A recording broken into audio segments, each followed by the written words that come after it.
the back line that Rek'Sai won't do anything on his own. And SK Telecom, once again, they rely on mid-game picks and fights around the Dragon. If EDG can keep wards down to it, spot where SKT is coming from and not be caught out, and just play somewhat passive, honestly, get to 2 items on Azir and Jinx, they're gonna be more than fine. The team fight potential with the double tank and then the double damage dealers of epic proportions there in Azir and Jinx is a tremendous team fight composition. Then you look at SKT, they have won with this before.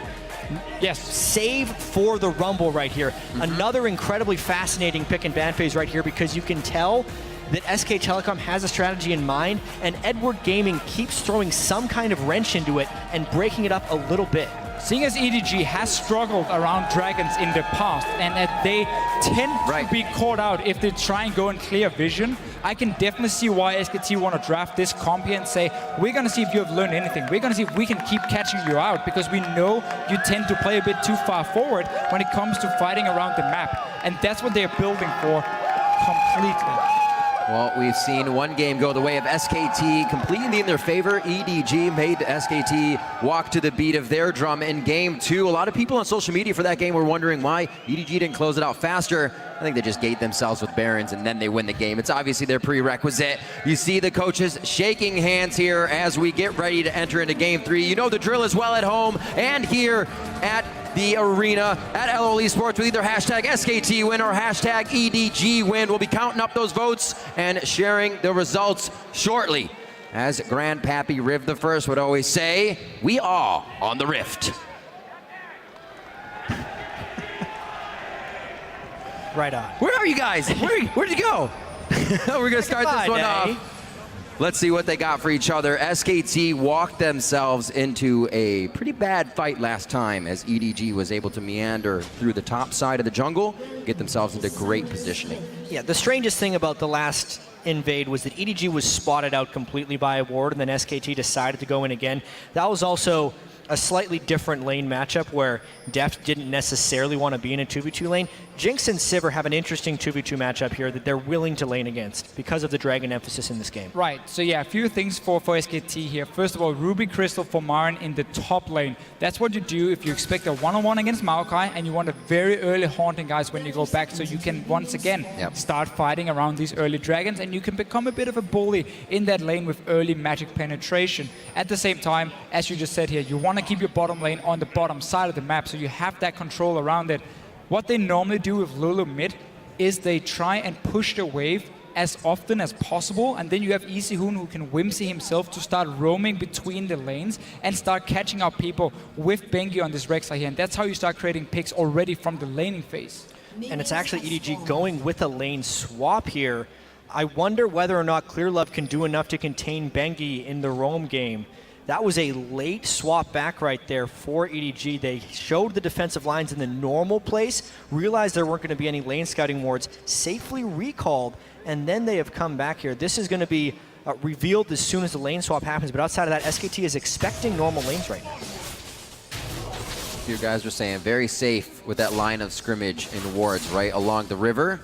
Now with SKT getting that knowledge at the top lane, I believe they did just see Deft walk out. So because there's no wards for SKT to try and spot what's happening at level 1, and they were most likely expecting standard lanes, they're not sending in Wolf to check the blue buff of EDG, which means Clearlove has been able to start on the weak side. That means the opposite side of where your dual lane is going, and get the blue buff so they don't risk Wolf suddenly walking in, start harassing them and trying to poke them away and completely take over the bottom side of the map. And what EDG has done before as well is then they place early wards and try and get a Rift Scuttler near this dragon to see if anything is happening.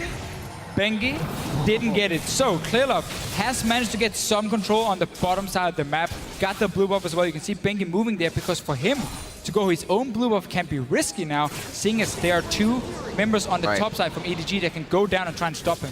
It was just that entire guessing game that EDG was able to win right there. You expect with the defensive line wards and the anti-Jinx being a pretty good lane 2v2 up against Sivir Thresh to go for that lane swap. It's a strategic move that mainly has the element of surprise, but surprise they did, and now they have a real chance of 3-buffing Bengi. also have a real chance of getting some of those early kills. Oh, they're stopping. They have the Wolf Spirit, however, and they are seen. This is dangerous. Going to get a little bit of pressure from Bengi. Smite fight coming out both. Actually, Bengi's is down here from that Wolf Spirit, as we just saw, so not really a Smite fight, but still going to try and pressure their buffs. That Ignite is pulled out of some kill pressure from Mako's lane. Flashes, however, are being burned, and SKT are again finding themselves quite down in the beginning of the fight. Pawn and EasyHoon going 1v1 here as we just kind of waltz over to the right, and they both have to flash. No, one summoner spell, sorry, on Pawn's side. EasyHoon has to flash. I very much disagree with Koro teleporting into this blue buff here. He had a free lane in the bottom lane, one-on-one against the Sivir. Same level, you can see the wave down here is even, and he'd already picked up 11 CS, sitting there nicely. He joins in to push them away and try and get a first blood. Let's see what happens now, though, because he needs to get something, otherwise he's lost a lot from teleporting out of this lane. Yeah, they already had the teleport bird from the Rumble, and now everyone's deciding to party up here. Nobody cares about the bottom lane. All right, we're going to see who can come out of this one better now. It's pretty much making those adaptations mid-game here. We're only 5 minutes in, and we really don't even have lanes just yet. Koro and Pawn still in the mid lane now as he's low on mana. They need to stop these from going right into the turret. Bang is going to try to make that happen immediately, though. And what pressure here coming in from SKT after that jungle invade from EDG. SKT needs to send someone bottom lane because Immediately. There's a 3-wave stack down there. Yeah, what Bang did was the wave was pushing towards him and he just left it there and roamed to the mid lane because he wanted to see if he can join for some of the action. This also means Koro is losing out on so much farm because all these minions have killed a few waves. Now Bang will return down. I think he only lost maybe 1 or 2 of the melee ones, so he's gonna get most of it and the cannon as well. So he will lose some of the farm. But the main thing for him is because Koro teleported away from this lane, he's not been getting a bigger lead over Marin, who was stuck up here in the 1v2 early on. He now has help from the Thresh and he can start picking up some farm. EDG putting so much value on a single blue buff. Great job pretty much all around. Figured Bang would be down in CS. He picked up enough and still equaled out to Deft farming in the top lane. Still just about even in gold as well, so really a lot of summoners and a whole hoopla for the early part of that game. Yeah. Not to get too much. It ends up being kind of even. Although EDG had the opportunity to pull an experience advantage, they just would have had to give the blue buff over, which would allow Bengi maybe some control over that side of the map.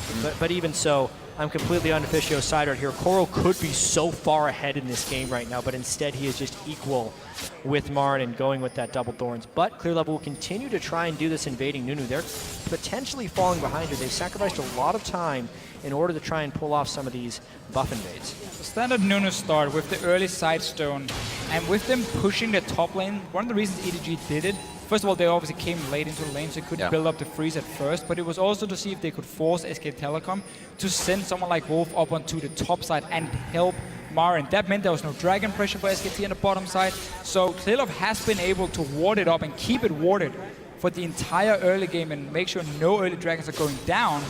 But now both top laners picking up quite some farm in these lane swaps here. Wolf is down on the bottom side now. Pawn almost finding himself in a 3-pronged attack from the mid lane, but it looks like they're going to get a rotation towards the top side here. Mako just on the backside of Deft. Going to force him out of that. They're still going to follow with the stun, the flash, and entry. Marin overheats at the beginning of the fight and adds some good damage to Deft, but they are going to follow up with a bit of rocket damage here, winning that trade. I almost feel like Mako thought that Deft still had his chompers. That's the only reason you would flash for CC if you thought you could chain it, but instead he just burns his flash and the rest of the SKT lane walks away and his ignite. So that's a thought burn for not that big of a gain. Maybe they try and dive him now. No ignite. Push him off the turret at least. Oh, Mako grabbed the aggro. Marin could go down here. Looks like Mako makes it out alive. Bengi is trying to do what he can to keep that aggro onto Clearlove and in range. And it is not going to be enough. One last caster minion. He is low, but he is not dead until he gets a snowball to the face coming in from Clearlove. Pawn getting towards the top side, gets himself out alive as he chugs the potion. That dive was so beautiful. EDG knew exactly what they were doing. Mako tanked the tower at first. State got the last hit, and then Clearlove eats a minion, so he takes another hit, and he stays there. And that's enough for Deft to get a second hit in. onto Bengi, and in the end he goes down to Clearlove. Let's see this again here. This is so well played. Look how they are tanking the tower and they're keeping full control of it. Mako takes another one before he steps out of the tower. Then you look at Clearlove. He eats a minion, can take another hit. That one hit is enough for Deft to hit Bengi another time, and then Clearlove can finish him. Flash snowball at the end. Like you said, Deficio, perfect execution. EDG is the turret diving team. They specialize in that when they're able to get aggressive. They have to tower dive. It's such an accelerated game. That's one of the main things that can create conflict and strategy in those ones. Wow, ultimate burn by Marin, so now he can't stop the dive. Mako's Annie is everywhere. Another game. Will they keep focus onto Marin, the lantern from Wolf? We saw it happening yesterday, and it could really start to thwart EDG's game. His ultimate. He's going to try. Get him out. Is he going to try and snipe? He would have been low enough, but he decides not to. Teleport back to the top lane, so Koro does not miss any of this. Well calculated there. A full wave to him as it comes in on that siege. And we'll have now Bang backing in the top side. With not much gold. He's going to spend it out, get an Avarice. So EDG making up for that early teleport here. Koro has now been just sitting and farming in the lane while they went up to dive onto Marin. He lost a lot of minions on the tower, went down for it as well. First Dragon, EDG has kept control on the bottom side, and they just kept pushing aggressively on the top, trying to pull as many members from SKT up there as often as possible. They are playing this early game very, very well, and SK Telecom needs to show they can react now and adapt to what's going on, because the early start they were supposed to have with this comp is not there. And the only thing that could have gone better for EDG is if the double kill didn't go over to Nunu. Clearlove won't be able to translate that into the damage. You really want the two carries of this EDG team to grow, but they will grow naturally as long as they can keep this farm even. The fact that SK Telecom can now only get their first dragon roughly 16 minutes into the game, that's the whole way that they win the game, is by controlling dragons, especially with this Sivir Lulu synergy, and they are well behind the curve for doing so. The only good thing about these early kills for Clearlove is he can go for like Warmock's armor very early, buff that up with the Cinder Hulk, and he has such a high amount of HP that a Lulu and a Sivir simply cannot take him down. Again, Lulu is gonna really start falling off in terms of damage because he's obviously using her shield on the AD carry. And we have seen Clearlove get a quarter kill at like, what, minute 6, gets 4 kills on a Nunu. But they lost that game. They did, right? That's true. But he was very tanky, he was super tanky. That's what we're trying to prove here. That basically, all right. Clearlove for kills.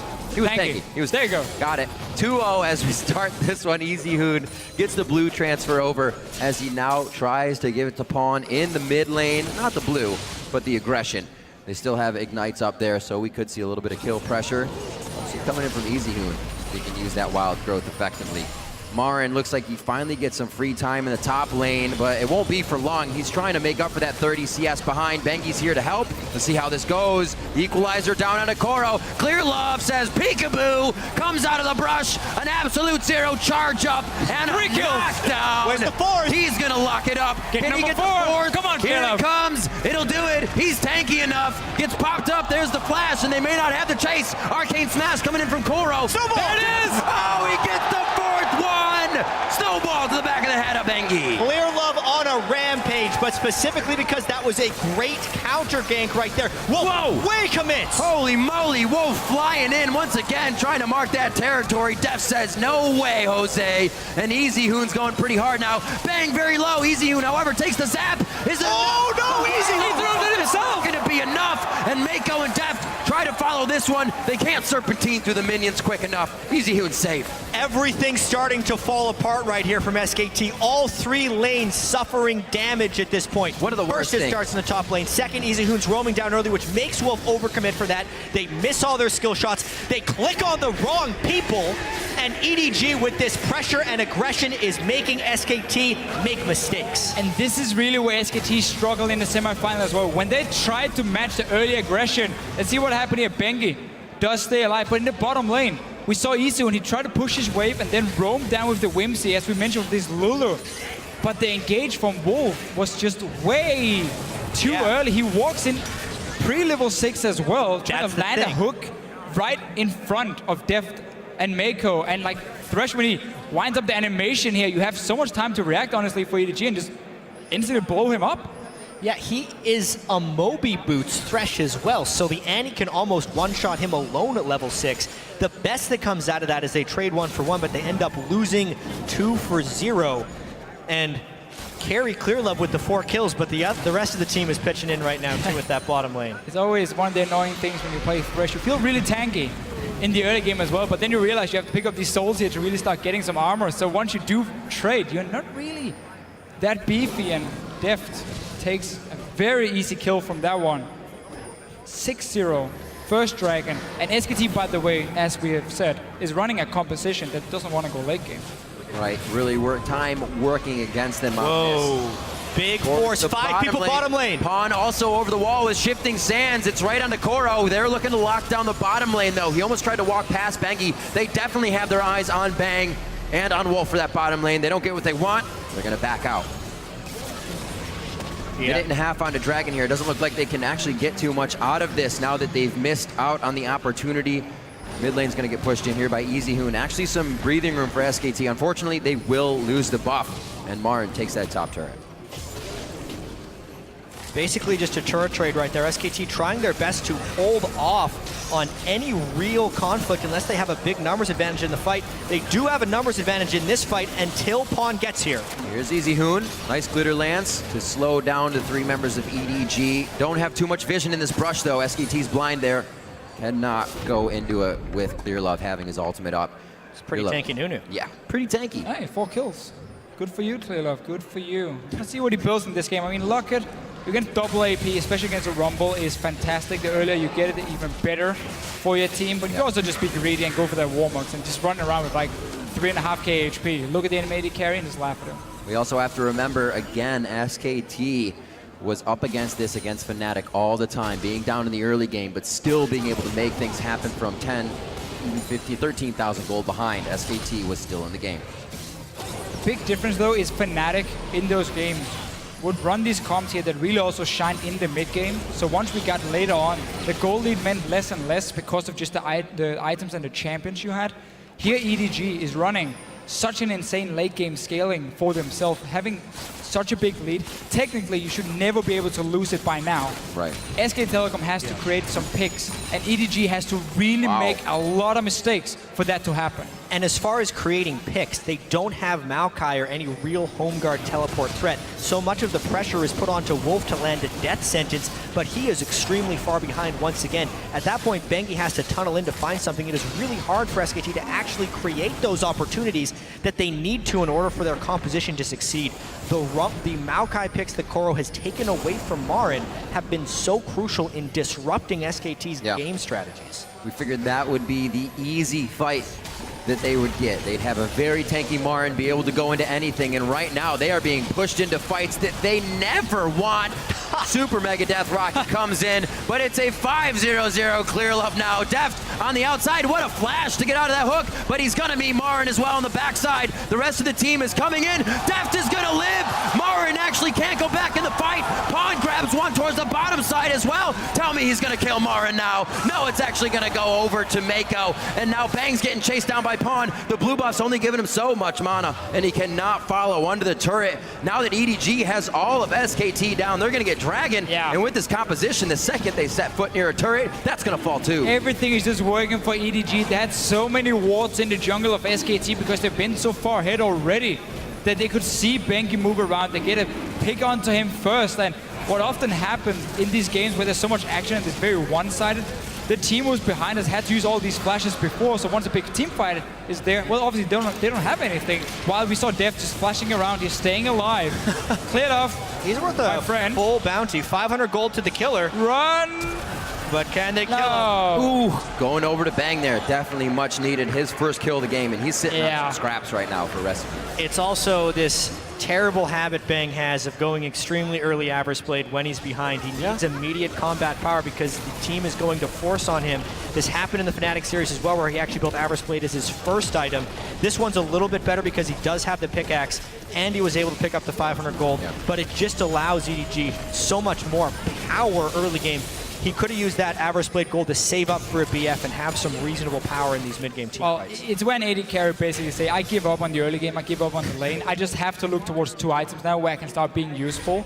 and that's why they do it. But he's sitting on about 2,000 gold, so that will be the BF sword at least completed for him. Still not there for the vintage. That's the first pick on Bengi though. Yeah, and this is the fight we just saw where EDG picked up so many kills, and a lot of it was just because SKT was behind. Coral still had his summoner spells to chase things down, whereas EDG had their summoner spells generally to escape. Then the miracle of the day, Wolf having a really unfortunate 2 games here. Tons of Miss Leona things. He misses his flay there that could have secured the kill onto Def's Jinx. And then, of course, Clearlove, the unkillable until a few seconds ago, was able to close it out with that absolute 0. EDG again starting a fire very early in the game under the feet of SKT. It's a nice little trap for Marin here. I think they got Deft. It looks like they will have him. Do the retribution kills come through? However, Mako takes that aggro way too early, and this starts to backfire. Clearlove just coming back from going down. Looks like he will find the same fate just shortly after. We are going to have Pawn coming up. Actually, Koro coming down from the bottom side of this as well with the Righteous Glory on. Pawn is only steps away now. If they can get that Blood Boil back in this fight, it will be very helpful. And Koro is actually going to use that to take down Wolf. That was a very, very aggressive play from EDG that SK Telecom were ready for Marin, waiting in the bush, getting a bot lane tower as well. So they will get some gold. There's 5k difference at the moment in favor of EDG, but at least some kills. And SK Telecom, again, it's one of the ways to get back, where you start setting up a few traps, you try and punish EDG if they make a play. Simply, I mean, it's going to be risky. It might also be one way SKT go for it and simply just end up dying because they are so far behind, but you need to try. You cannot just sit back and wait. That last one was super clever, though. Marin waiting up there was not what they expected, especially since you'd think SKT would be much more scared about being caught, but they're very knowledgeable about what will happen in the very late game, so they're willing and are taking these necessary risks to try and make things happen. By the way, during the long replay, Pawn did kill Wolf once again, only accelerating that Azir into the later game. And we can see with this advantage, EDG warding is now on the up and up again. We talked about it a little bit before. They're already starting to pink and ward up Baron. That side of the map looking like a light bright almost for them. And much security needed to make sure SKT can't come back with a big objective fight. Dragon still some time before it comes up. That's not really going to gate EDG for trying to find more aggressive fights. And Marin is doing the same again here, where he delays the Hourglass by going for Abyssal Scepter as the first item, or second item after the Haunting guys. And what he's basically trying to do is have as much damage as possible, I guess, when you try to snipe the backline, and then also to try and avoid some of the poke coming in from an Azir. The problem is, you still only have that Rek'Sai in the front line. You need that Hourglass to be there with him. Tilla, though, let's see what he can do. A lot of dedication to this fight now that SKT has used that on the hunt. They have, however, have to use that to get out of this fight, as EDG is able to close in way too quick. It's the same again though. SK Telecom, they keep setting up small traps around the map. This time it was the Baron. EDG, normally when you're so far ahead, you don't expect the enemy team to sit and wait for you. We'll get surprised a few times. Nobody died this time either. Philip, he's very tanky. Yeah, it's potentially about EDG waiting on some Dragon timers, but they've been known to be a little bit impatient, and they have the capability of forcing.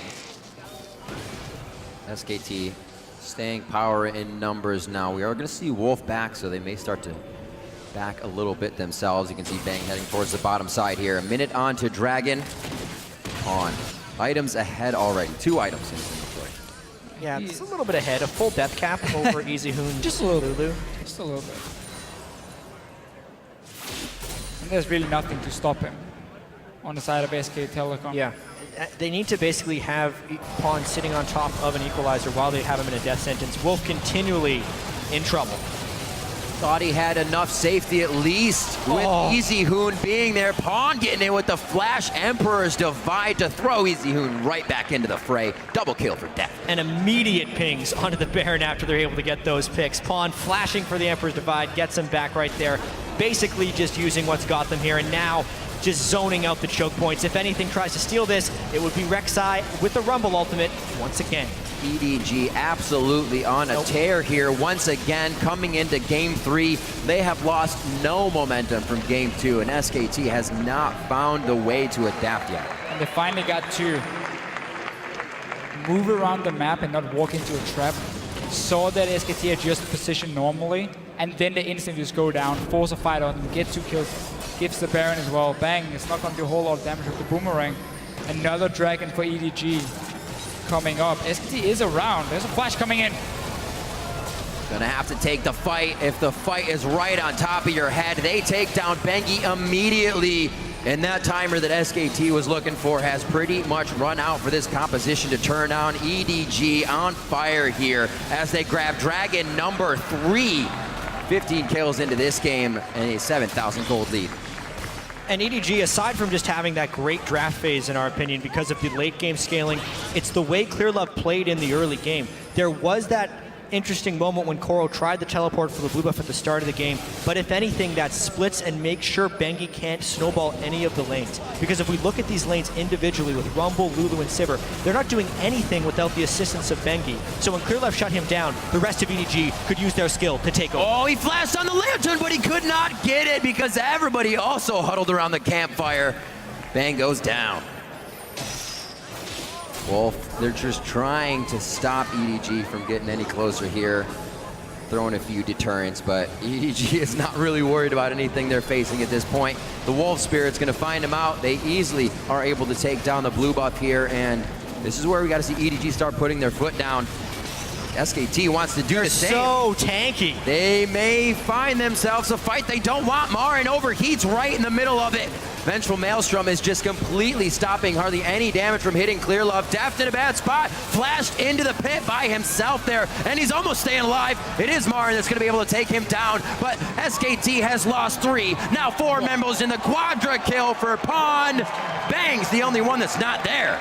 We keep seeing SK Telecom just trying to get a few picks or a few kills here and there to try and get back in the game. They know how far behind they are, and EDG just has so many ways they can play this game out. They have great siege, honestly, to take down towers with Azir and Jinx. They have a Maokai who can just push down a lane on his own, teleport in behind for a flank if he wants to.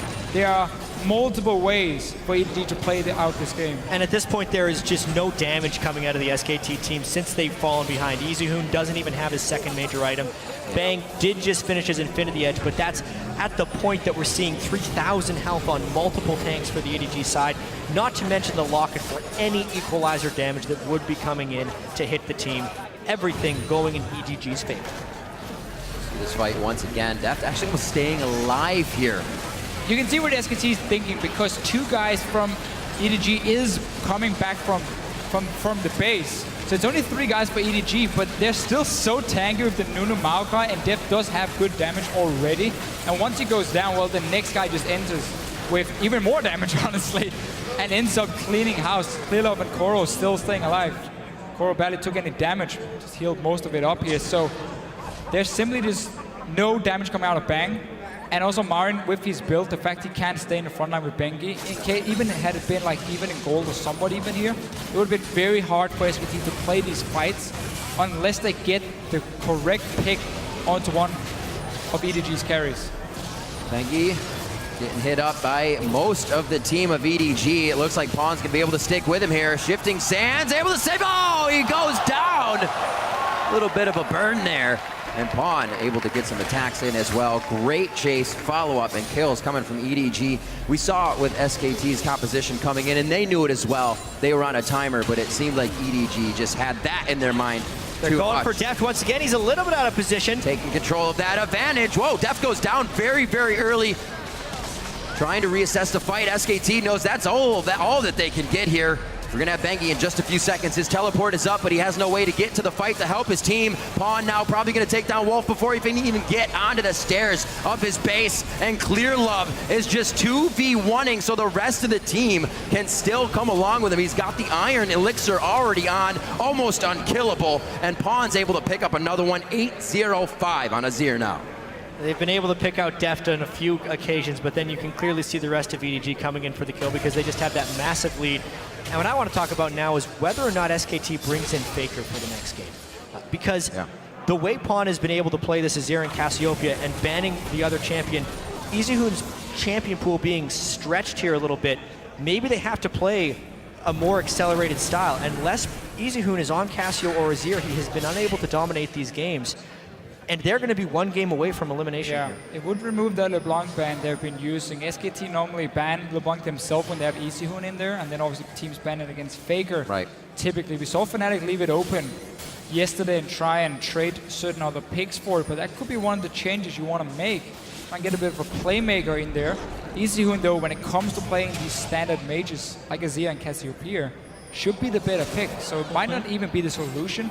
I'm more looking at Maokai and Annie, that EDG have been using so well to create these fights and always engage on SK Telecom. What they seem to be weak against is this unexpected hard engage that tends to come, and they don't know how to react in time unless they have pre-planned the whole thing and they predict where you're going.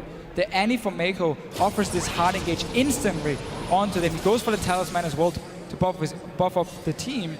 I think that's one of the things you have to target and remove. If you're even an eye shot of EDG, you're caught. The Talisman of Ascension along with the Righteous Glory is something they go for immediately.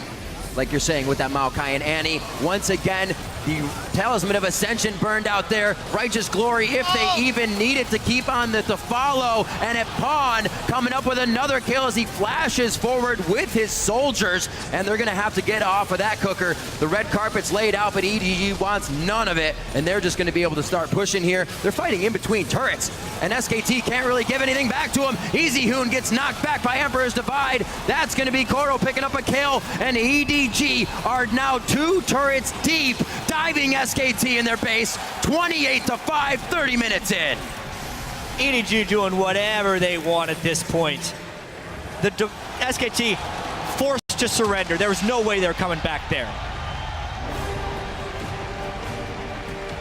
We said SKT had that timer. They knew the composition they chose. We probably won't see that again, but EDG was ruthless about the process and method they took to that game. And just there seems to be so many different picks for EDG that's so good for them. Like Hecarim has been banned every single game by SKT because Koro is such a fantastic Hecarim player.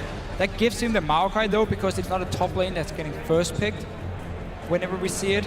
Rek'Sai has been now first pick for Benki in this game. He was shut down in the start, and because EDG are lane swapping